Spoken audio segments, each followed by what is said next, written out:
Hello. Hey, just take a bite, take a sip. Taking a sip. Is it working? Happy Friday, everybody. Yay, Friday! Whew. We made it. Unfortunately, it's been Quite the week. quite the week. Sorry, I just took a bite, and I was thinking it takes me so long to swallow. Sorry, you talk. You need some more water?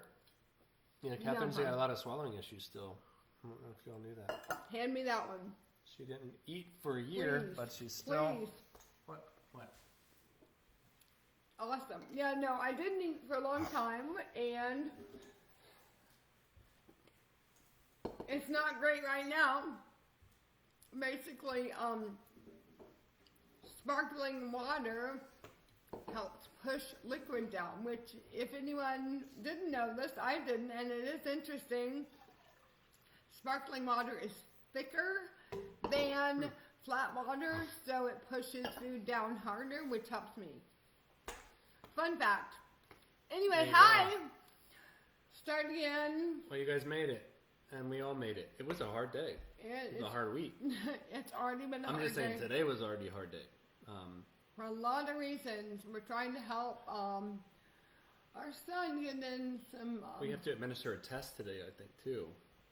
I won't even go into it, but a speech on Constantine nearly ended. So anyway, I hope you all are similarly feeling known in your struggles, known in your hopes too.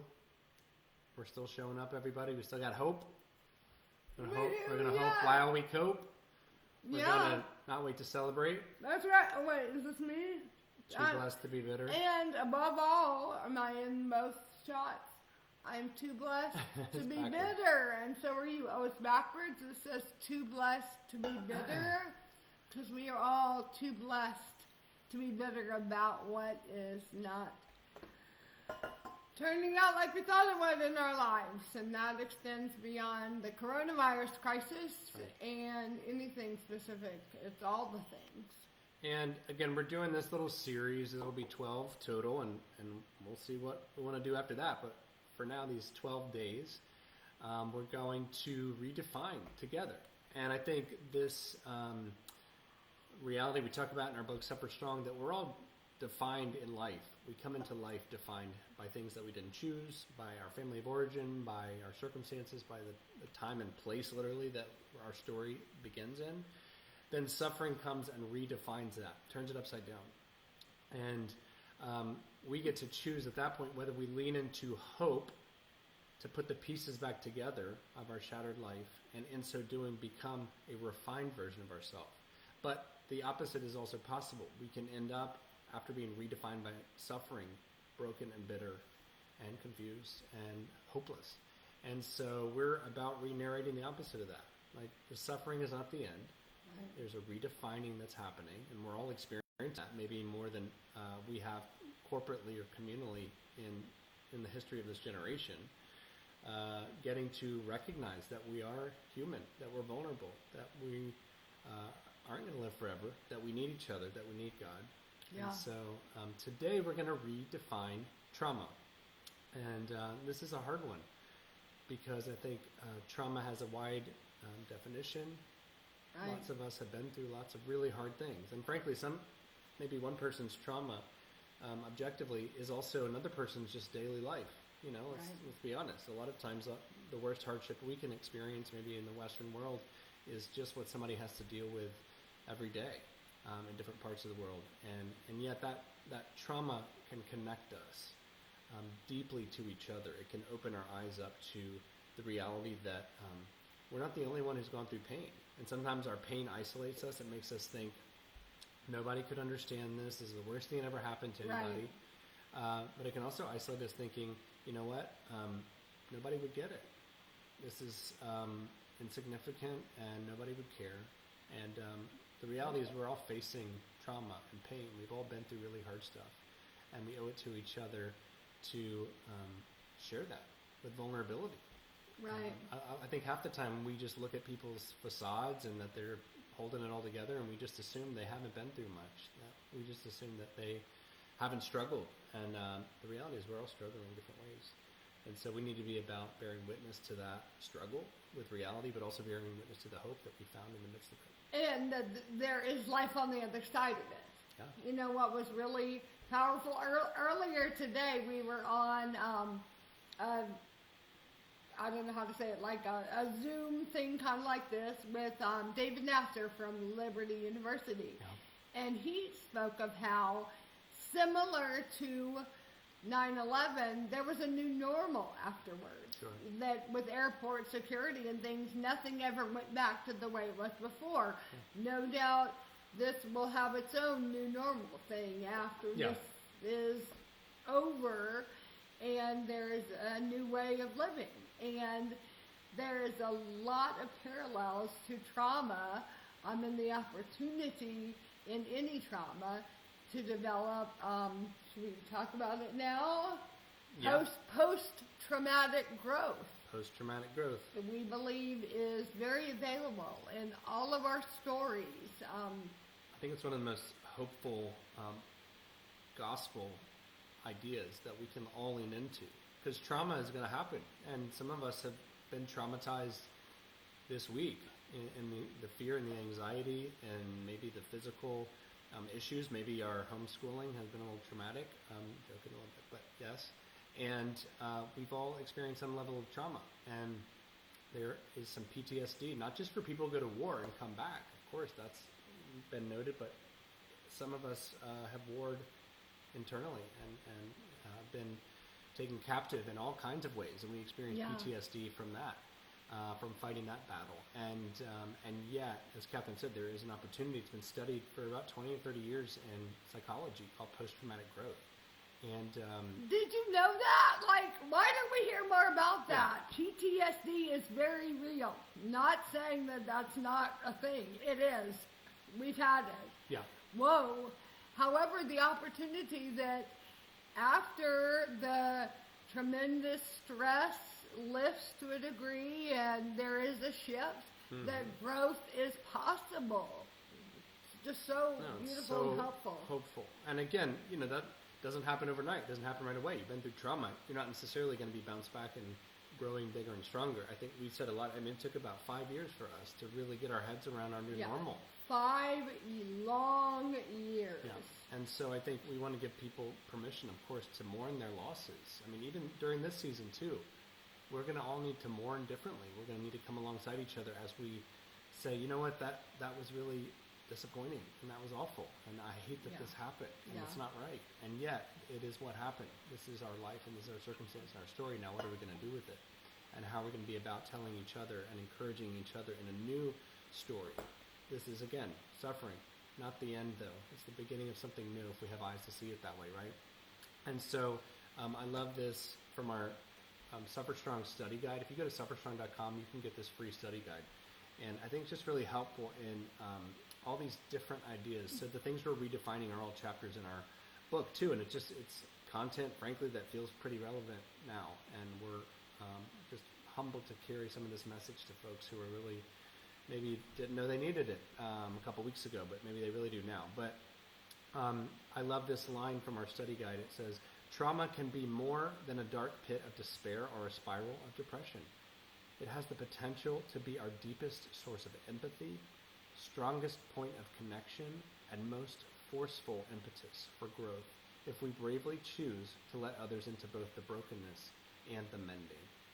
So I think, that's so encouraging to think that we as a human race right now, we as in our cities and across all, socioeconomics and all these different things that divide us, political, we're all now at the same level playing field.